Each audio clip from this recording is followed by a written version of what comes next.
네, 안녕하십니까 여러분. 저는 상가 전문으로서 역자상권에서 일하고 있는 공인중개사 로체입니다. 여러분, 요즘에 이런 얘기 한 번쯤 들어보셨을 겁니다. 중개사 자격증은 땄는데 도대체 어디서부터 시작해야 할지 모르겠다든지, 아니면 아파트가 쉽다 그러길래 시작을 했는데 왜 계약 한 건이 나오지도 않는지, 이런 고민 정말 많으시죠? 또 어떤 분은 저한테 말씀을 하셨어요. 사무실에서 일하는 게 체질이 아닌 것 같습니다. 저에게 맞는 중개 분야는 뭘까요? 아니면 아이 때문에 평일엔 4시까지밖에 일을 할 수가 없는데 저녁이나 주말에 손님이 많은 상가 중개, 저랑은 맞지 않는 것 같아요. 이처럼 중개 분야는 아무렇게나 고르면 되는 게 아닙니다.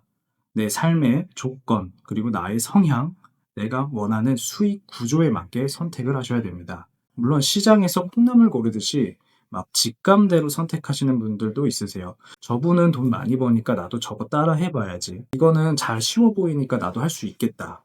하지만 정보를 알고 선택하는 것과 모르고 감으로 선택하는 것의 결과는 정말 다릅니다. 그래서 오늘 이 영상에서는 상가나 빌딩, 아파트, 오피스텔, 분양권 등 다양한 중개 분야를 하나씩 설명드리면서 각각의 특성과 난이도, 그다음에 수익 구조나 예상되는 어려움, 그리고 현실적인 대안까지 찾아보고 안내해 드릴 겁니다. 많은 분들이 이렇게 질문을 하세요. 로체님 어떤 분야가 제일 많이 버나요? 아니면 계약이 제일 자주 나오는 분야는 어떤 건가요? 예전에는 단순히 아파트 중개할 때 유의점이 뭔가요? 주택 요령이 뭐가 있나요? 라고 물어보셨는데 요즘은 한층 성장하셔서 중개 방식에 대한 특성이나 계약 주기, 그 다음에 고객의 방문 시간대, 일하는 시간과 난이도까지도 고려해서 저한테 물어보시더라고요. 그래서 저도 이런 질문을 받으면 예전처럼 단순히 이 분야 해보세요 라고 하는 게 아니고 각자의 상황과 조건을 고려한 분야를 추천드리고 있습니다. 간혹 이렇게 물어보실 거예요. 너가 뭔데 추천을 해주냐 라고 하지만 저는 지금까지 원룸, 오피스텔, 주택, 그 다음에 사무실, 상가, 빌딩 매매까지 전부 폭넓게 경험을 해봤습니다. 물론 제가 직접 경험하지 못한 분야도 있겠죠. 그 분야는 그 분야에서 오랫동안 일하신 전문가분들의 인사이트를 참고해서 신뢰도 있는 정보로 정리를 했습니다. 자, 이제 막 중개업을 시작하시는 초보 중개사분들이나 기존 분야에서 다른 분야로 전환을 고민하시는 분들, 이 영상을 보시면 분명하고 명확하게 방향이 잡히실 겁니다. 특히 상가 중개 분야에 있어서 좀 더 구체적으로 알고 싶으신 분들은 이 영상 하단 고정 댓글에 따로 링크해둔 상세 영상으로 넘어가서 참고해 주시면 큰 도움이 되실 겁니다. 자, 본격적으로 영상 시작해 보도록 하겠습니다. 먼저 상가 분야입니다. 상가 중개는 높은 수수료율도 있고요. 낮은 경쟁률 덕분에 전문성만 갖춘다면 고수익이 가능한 분야입니다. 법정 수수료 상한인 0.9%를 적용할 수 있는 대표적인 분야고요.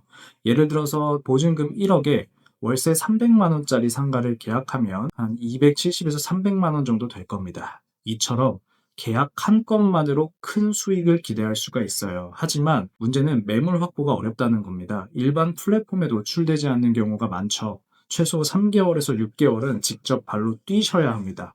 또 업종별로 적용되는 법규가 다 달라서 식품위생법, 주차장법 등 다양한 법률을 알고 있어야 중개 사고를 방지할 수 있습니다. 그래서 상가중개는 활동적인 성향의 사람이나 전문 분야를 공부할 수 있는 인내심 있는 사람들에게 추천을 드리고 있습니다. 지금부터 말씀드릴 게 꽤 중요해요. 제가 직접 겪어봤던 일이거든요. 빌딩 중개는 정말 쉽지 않은 곳인 것 같습니다. 일단 거래당 수수료가 수천만 원에서 수억만 원까지, 수억 대까지 가능하기 때문에 젊은 친구들이 돈 희망을 가지고 많이 들어섰는데 예를 들어서 100억짜리 건물을 중개할 경우에는 수수료만 해도 9천만 원, 양타를 하면 1억 8천만 원까지도 가능하죠. 하지만 제가 경험해봤습니다. 현실은 쉽지가 않아요. 제가 여기 보시면 주류 알바까지 했을 정도인데 한 건 계약 성사시키려면 보통 6개월에서 1년 이상이 걸립니다. 그동안 수익이 없는 경우가 많고요. 더군다나 대형 법인에서 팀원으로 시작을 해야 되고 팀장이 되기 전까지는 수익 분배율도 낮아서 경제적으로 버티기가 아주 어렵습니다. 이에 대한 대안으로는 초기에 원룸이나 오피스텔 중개를 병행하시고 현금 흐름을 좀 쌓아 놓으신 다음에 중소형 빌딩부터 경험 쌓고 금융, 세금, 건축 관련 지식을 차근차근 습득하시는 게 효과적이라고 생각이 됩니다. 이 부분이 가장 중요하니까 체크하셔야 됩니다. 아파트 중개는 진입장벽이 가장 낮은 분야입니다. 구조가 단순하고 시세 파악이 쉽죠. 복잡한 법적 이슈가 최대한 적기 때문에 초보자들한테 적합하다는 평이 많습니다. 특히 여성 고객 비중이 많이 높고요. 결정권자도 여성인 경우가 많아서 여성 중개사 분들에게 유리한 시장이기도 합니다. 하지만 문제는 경쟁이죠. 서울 기준으로 한 아파트 단지 주변에 10개 이상의 공인중개사 사무소가 몰려 있는 경우도 되게 많아요. 그중에 하나에서 두 곳에서 모든 거래를 독점식으로 하는 구조도 심심치 않게 볼 수 있습니다. 이런 경우에 신규 중개사가 거래를 성사시키는 건 거의 기적에 가깝다고 볼 수 있어요.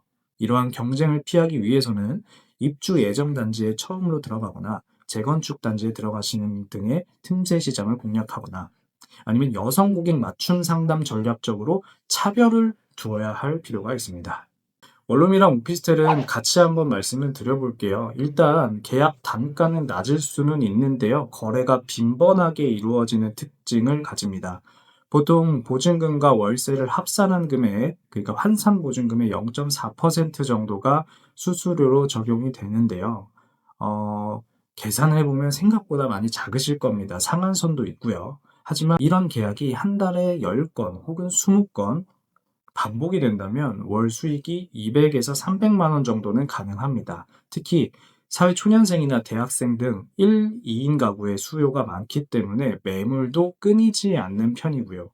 다만 냉장고나 세탁기, 에어컨, 가스레인지 같은 기본 옵션 관련해 AS 요구가 많고요. 젊은 고객분들은 아직 감이 없어서 그런지 무리한 요구나 어떤 감정 노동도 많아서 이를 감당하실 정신적인 체력이 필요합니다.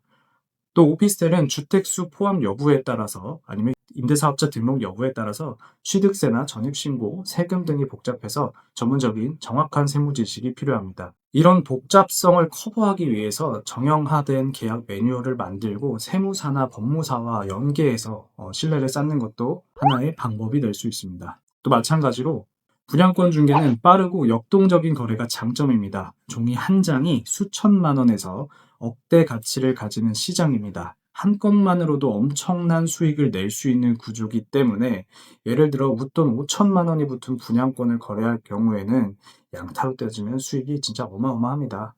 근데 문제는 위험성입니다. 실물이 없고 거래 속도가 너무 빠르다 보니까 계약서를 분실하는 경우도 있고요. 이중 계약이나 전매 제한 위반 등으로 인한 사고도 자주 발생합니다. 또 분양권은 청약 조건이나 분양가 상한제, 전매 가능 시기 등 관련 법규가 되게 복잡하고 계속 바뀌기 때문에 초보자가 시작하기에는 어려울 수는 있습니다.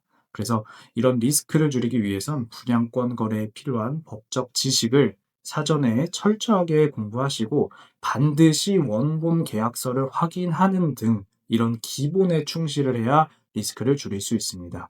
가능하면 정식 거래 플랫폼을 이용해서 안정성을 높이는 것도 상당히 중요한 방법입니다. 자, 이 부분만 알면 앞에 부분 다른 거 몰라도 괜찮을 것 같습니다. 자신에게 맞는 중개 분야는 결국 자신의 성향과 삶의 패턴에 따라서 달라집니다. 외부 활동은 즐기고 상권 분석에 흥미가 있다면 상가 중개를, 장기적으로 관점에서 부자나 VIP 고객들과 인맥을 쌓고 싶다면 빌딩 중개가, 비교적 안정적이고 구조가 단순한 것을 원한다면 아파트 중개, 그리고 빠른 경험 축적과 반복적인 수익을 원한다면 오피스텔, 비슷한 계열로 높은 수익을 원한다면 분양권 중개가 맞을 수도 있습니다. 또 간단하게 그냥 차근차근 하면서 용돈 정도 벌어야지 하시려면 주택, 원룸 임대도 괜찮고요.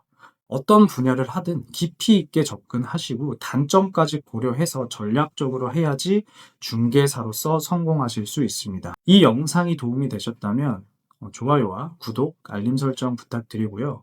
상가 분야에 있어서 전문가가 되고 싶다면 아래 고정 댓글 클릭해 주시고요.